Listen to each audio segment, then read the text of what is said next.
Un rêve de gamin. 22 jours, 5700 km à moto. Tout commence au port de Sète. Le stress, le doute et cette question qui tourne en boucle. Est-ce que je suis vraiment prêt ? Des rencontres, des galères, des heures d'attente, puis enfin, le bateau. 2 jours plus tard, la côte marocaine apparaît. Kaouette touche le sol africain. Le rêve devient réel et l'aventure commence maintenant.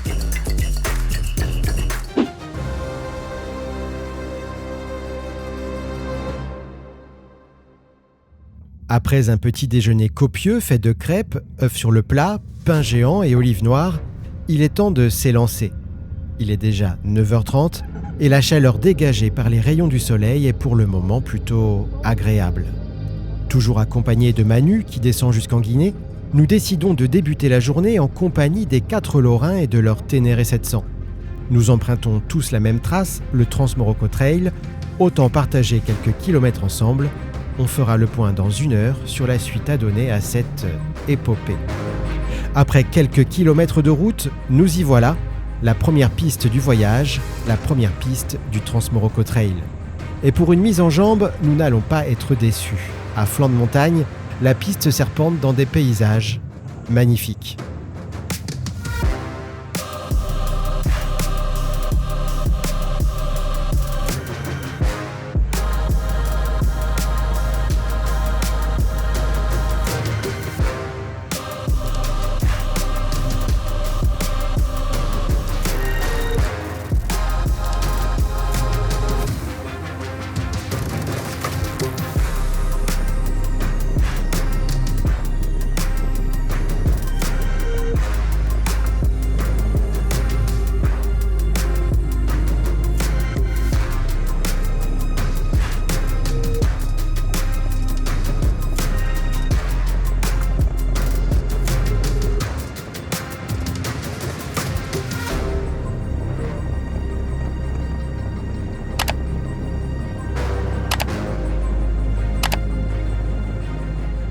Alternant passage roulant et secteur plus trialisant, cette piste n'est pas forcément la plus idéale pour débuter. Aucun de nous 6 n'a jamais roulé à moto sur le continent africain et c'est une découverte totale. Une nouvelle approche de l'off-road avec une véritable liberté. Les pistes se croisent, se recroisent, sans indication et sans restriction. En plus de piloter sa machine, lire le terrain, anticiper les difficultés, il faut aussi réussir à naviguer, c'est-à-dire à repérer et choisir la bonne piste.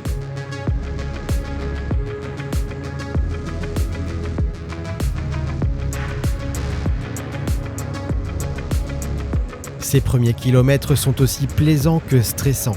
Il est même difficile de réaliser que, ça y est, mon rêve se réalise. La piste défile, la poussière vole, les virages s'enchaînent. Et les paysages, waouh, dépaysement garanti. On se sent tout petit face à ces montagnes.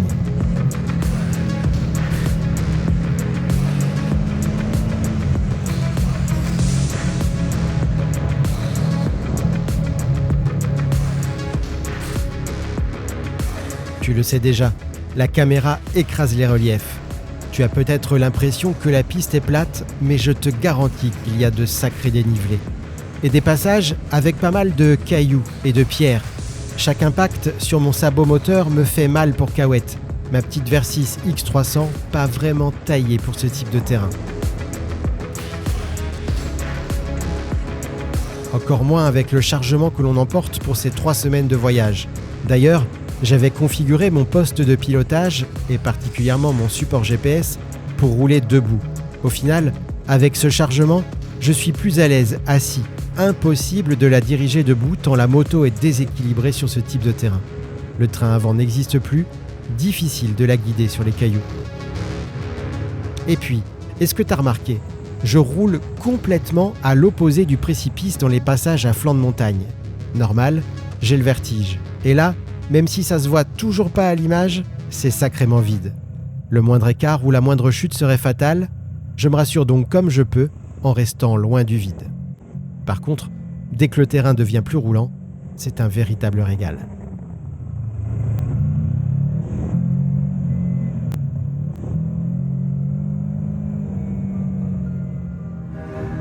Roulant en avant-dernière position, je me rends compte que Fabrice, qui ferme la marche, n'est plus là. Je commence par ralentir pour voir s'il revient, mais rien, aucune trace, aucune poussière dans mes rétros. Je décide donc de m'arrêter pour l'attendre. Au bout d'un moment, il arrive enfin. Et sa disparition rime avec la première mésaventure du voyage. Je te voyais plus, je m'inquiétais. J'ai récupéré un bidon d'essence de quelqu'un. Il y a un bidon d'essence tout droit. Ah ouais? Je sais pas, c'est à qui, peut-être à ton pote. C'est peut-être à Manu, ouais. Ouais, donc je l'ai récupéré, je me suis arrêté, j'ai essayé de passer. Donc... Mais je l'ai pas vu, moi. Bah, j'ai vu un bidon d'essence noir. Ok, Il est dans le sac, là, un bidon de 2 litres là. ok. Donc voilà, c'est pour ça que je me suis arrêté, le temps de s'arrêter, de sécuriser la moto. De... Ouais, c'est ça. Mais du coup, je te voyais plus, je m'inquiétais. Non, t'inquiète, là, tu bosses plus. Ça roule. Go.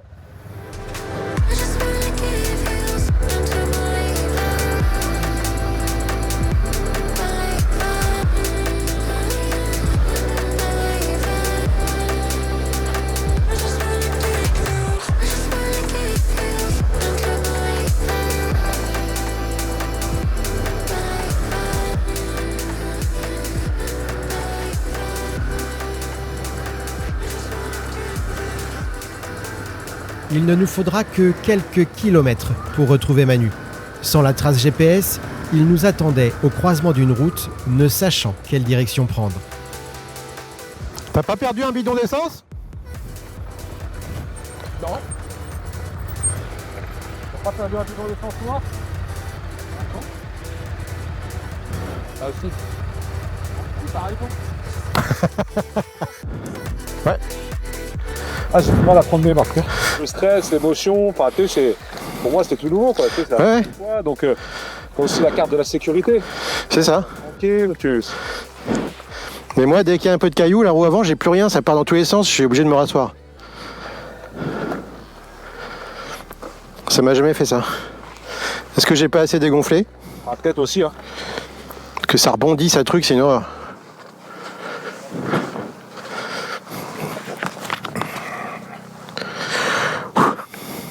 Souffler fait du bien au corps, mais aussi aux machines et au GPS. Je ne voyais plus rien avec la poussière. Mais pas le temps de s'endormir. Les 3 autres Lorrains ne se sont pas arrêtés, ils continuent d'avancer, nous repartons pour ne pas les faire attendre. Après quelques kilomètres, nous les retrouvons à l'arrêt sous une rare zone d'ombre. Il faut dire qu'il n'est pas encore midi et qu'il fait déjà plus de 30 degrés.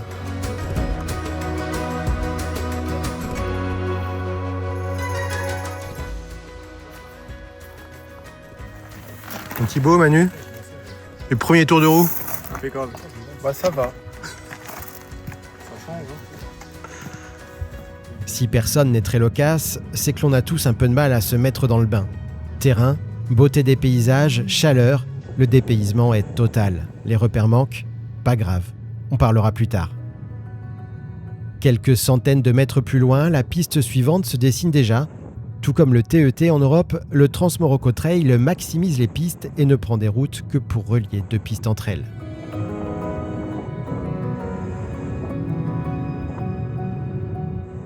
Cela ne fait qu'un peu plus d'1 heure que l'on roule et les paysages sont déjà totalement différents.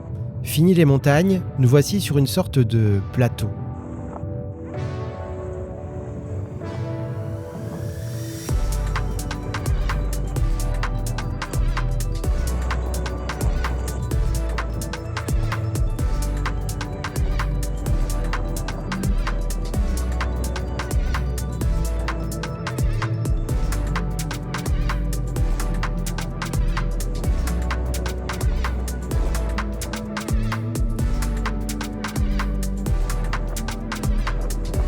La sensation de liberté est totale.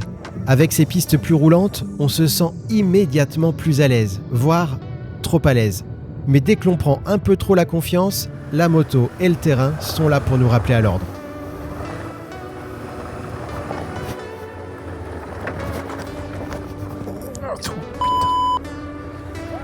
Ouais.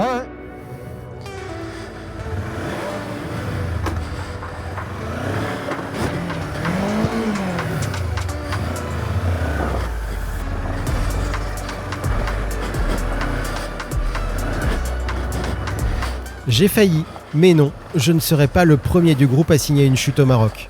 Du moins, pas tout de suite.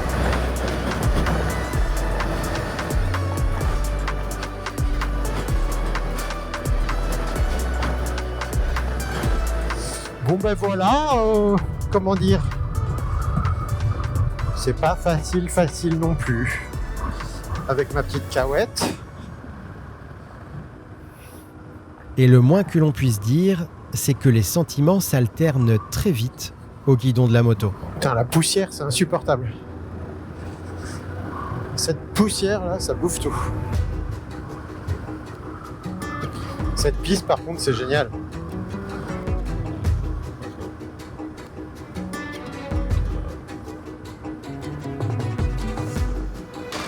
C'est joli, non? Moi, je trouve ça beau. Moi, je trouve ça très très beau.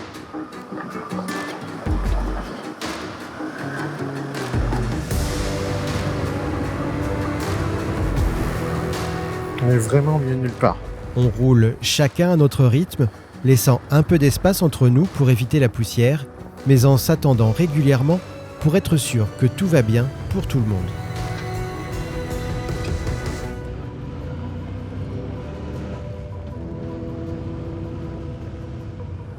On arrive dans une zone moins déserte où la piste traverse des parcelles délimitées. Le terrain est roulant, bien que rempli de gros cailloux qui roulent sous nos pneus, rendant parfois l'équilibre très précaire.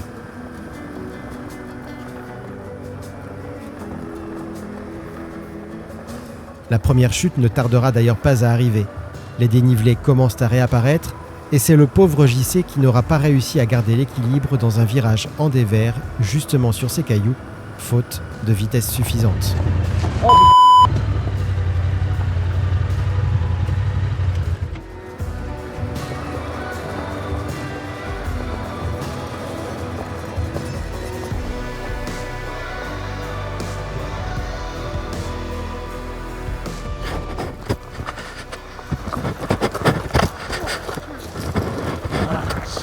Merci monsieur. Oh, ça doit être... Ça c'est le pire, ce putain de pierre bleue là. Ah, merci beaucoup. C'est bon? Oui, ça va aller. Pas pour la dernière. Non, bah non.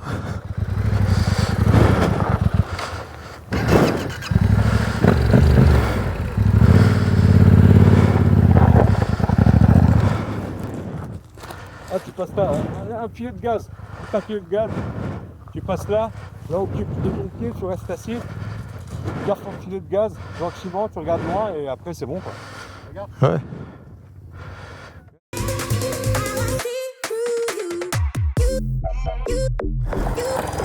Le retard.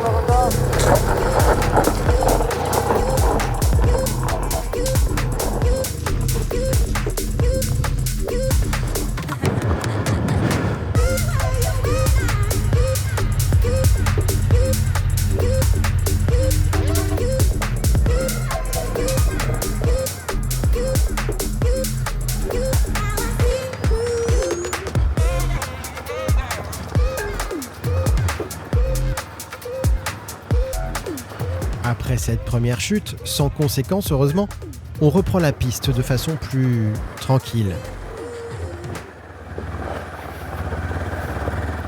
Bon, ok, il ne nous faudra pas très longtemps pour retrouver un rythme plus normal.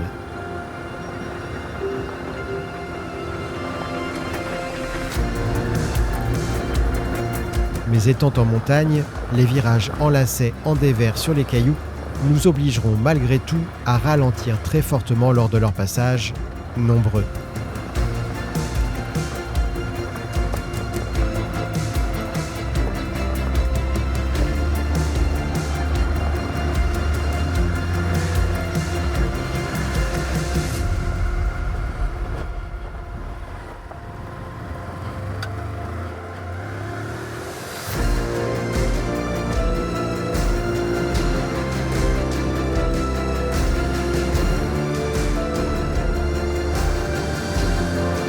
Tout au long de cette section, on pourra compter sur Fabrice qui, plus expérimenté, ne manquera pas de nous donner quelques conseils à Manu et moi, les deux novices de l'équipe.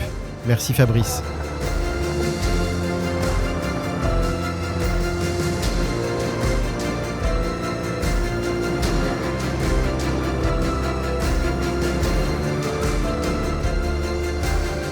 Malheureusement, ainsi conseillé, on va vite reprendre un peu trop d'assurance. Et au détour d'un virage, Manu au sol, à la limite du fossé. Un excès de confiance grisé par la liberté et le plaisir, tout simplement.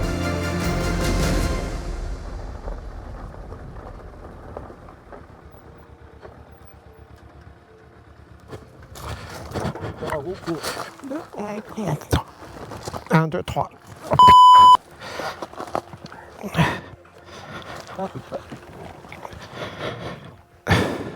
mettre par là. Ouais.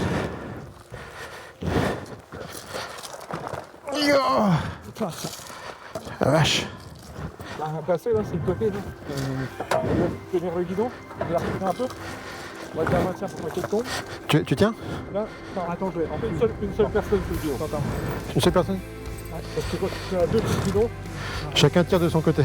Au passage, j'apprends donc encore quelques tips, même si, à la réflexion, ce n'est vraiment que du bon sens. On va pas au descendre un peu. Je peux pas aller. Je vais aller là dans le. Manu a bien failli terminer comme un rôti emmailloté dans les barbelés. Mais heureusement, plus de peur que de mal, même si la cheville est un peu douloureuse. Ça, c'est ce qu'il faut faire gaffe. Et je sais de quoi je parle avec ma triple fracture d'il y a 3 ans. Après cette mésaventure, on sera bien content de retrouver la route et de sortir de cette piste caillouteuse et instable.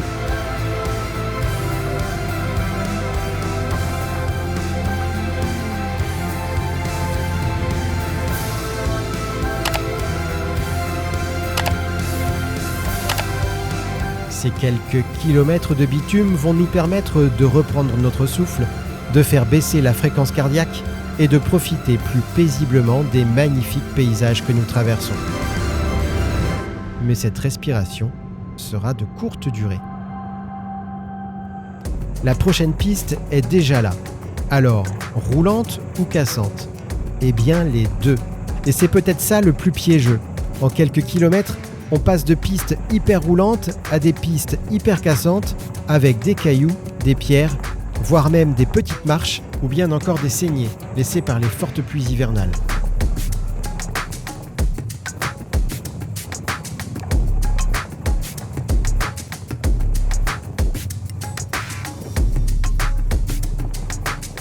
On avance avec un petit rythme de sénateur, prudemment, mais sûrement. On ne s'était pas fixé d'objectif pour cette première journée, mais force est de constater que les kilomètres défilent avec une extrême lenteur. Heureusement, certaines portions nous permettent de prendre un peu de vitesse et de nous décrisper un peu. Ici, on se croirait presque à la maison, dans les Landes. Mais les difficultés reviennent très vite. Pour les passer, chacun sa méthode. Et dans le lot, aucune ne doit être très académique. On fait comme on peut. T'as qu'à voir. En roulant dans ces petites zones de sable, je me dis intérieurement que le sable, finalement, c'est pas très compliqué. Si seulement je savais ce qui m'attend d'ici quelques jours. Mais pour le moment, la piste devient beaucoup plus roulante. Le décor change encore une fois totalement de typologie, à tel point que Manu s'arrête pour me partager son émerveillement. Beaucoup plus poussiéreuse, cette piste est un vrai régal au guidon de nos motos. Si l'on pouvait voir nos visages sous les casques, on ne verrait que des grands sourires. Nous en prenons plein les yeux. Regarde.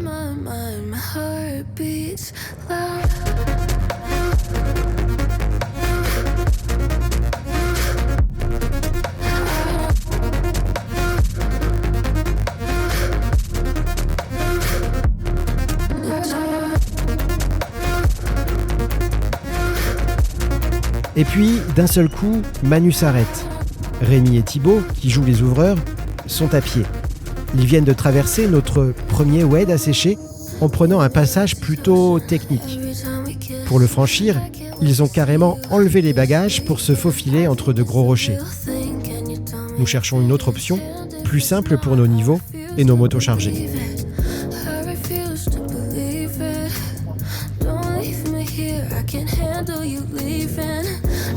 Manu s'élance le premier et passe sans encombre, ou presque.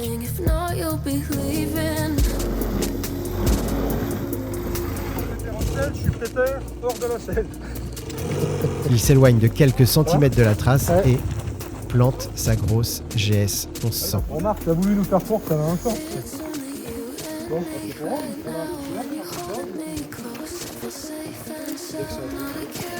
on va peut-être te sortir maintenant. On sait jamais si tu arrives. En Afrique,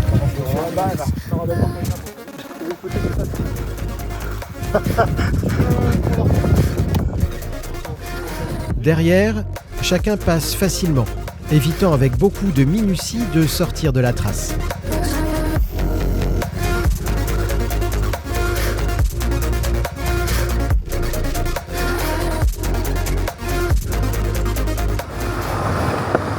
Et nous voici sur la 3e ou 4e portion de piste du jour. Et c'est toujours aussi rocailleux et pentu. On dirait pas comme ça, mais ça monte.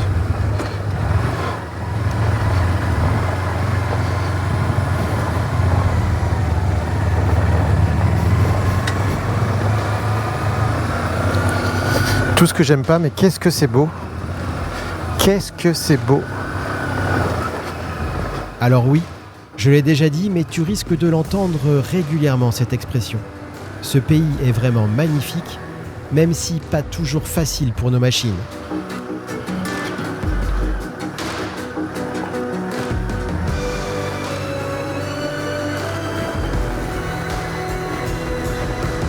Ces passages rocailleux sont vraiment éprouvants. Surtout avec ma petite Versys 300 à la garde au sol plus que limitée. Ça tape et touche dans tous les sens, et je ne te parle pas de l'absence de vraie suspension.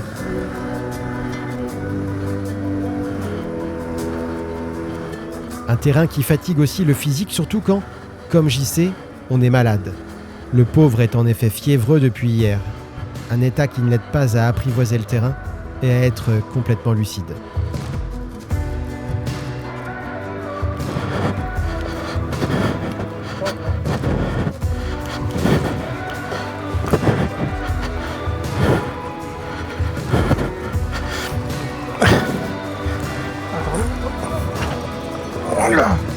C'est là que rouler en groupe est appréciable. Chacun vient aider et encourager. La moto relevée, c'est même Thibaut qui passera la difficulté pour JC, épuisé.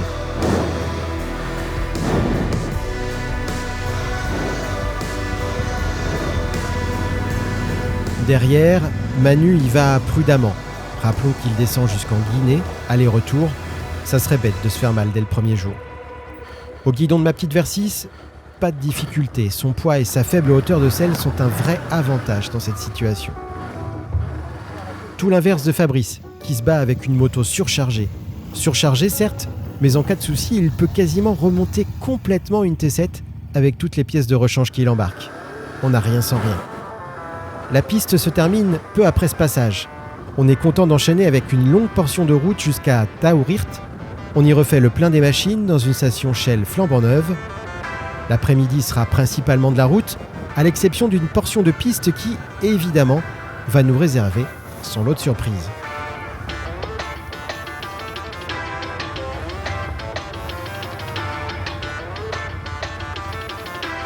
C'est à gauche là, non? La piste? Non, c'est à gauche là-bas. C'est laquelle? Tu vois quoi toi? À gauche ou moi? Bah moi je la vois partir.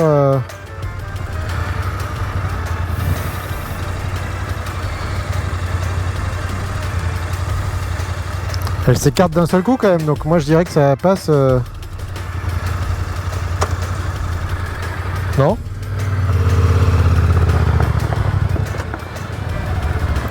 Premier petit jardinage du séjour.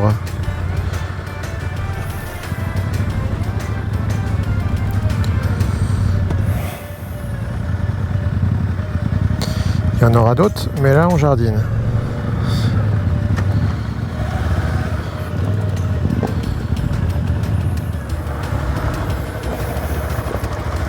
Allez, on va tenter d'y aller.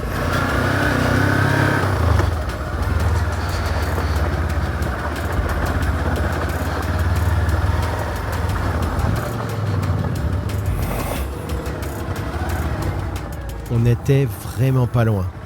Une fois retrouvée, cette piste va se révéler plus sablonneuse que les précédentes, même si ce n'est toujours pas du vrai sable. Et ce qui devait arriver, arriva.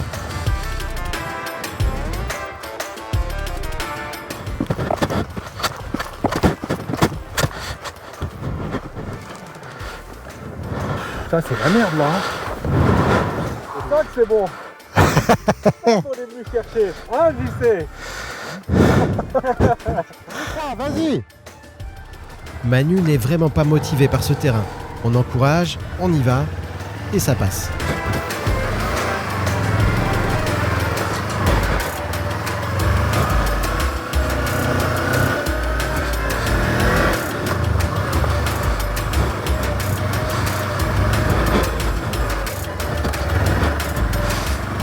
Ah, le sable, c'est pas gagné. Hein. C'est pas gagné du tout.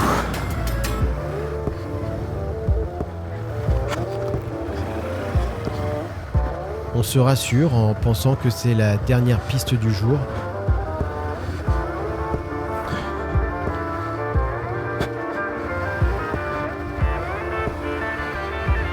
On accélère d'ailleurs inconsciemment le rythme dès que ça devient plus roulant pour vite retrouver le calme et la sérénité de l'asphalte.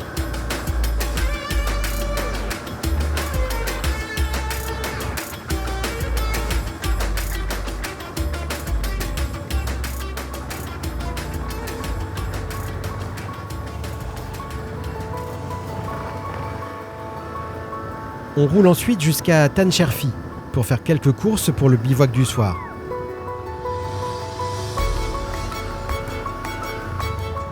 Nous reprenons ensuite la route le long du lac formé par le barrage Hassan II, au milieu des gorges, pour trouver un bivouac, notre premier bivouac sauvage.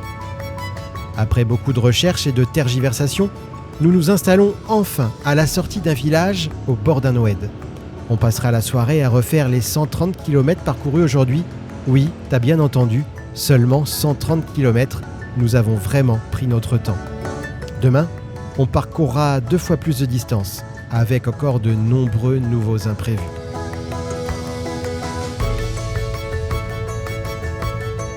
Abonne-toi et active les notifications pour ne rien manquer de nos prochaines péripéties.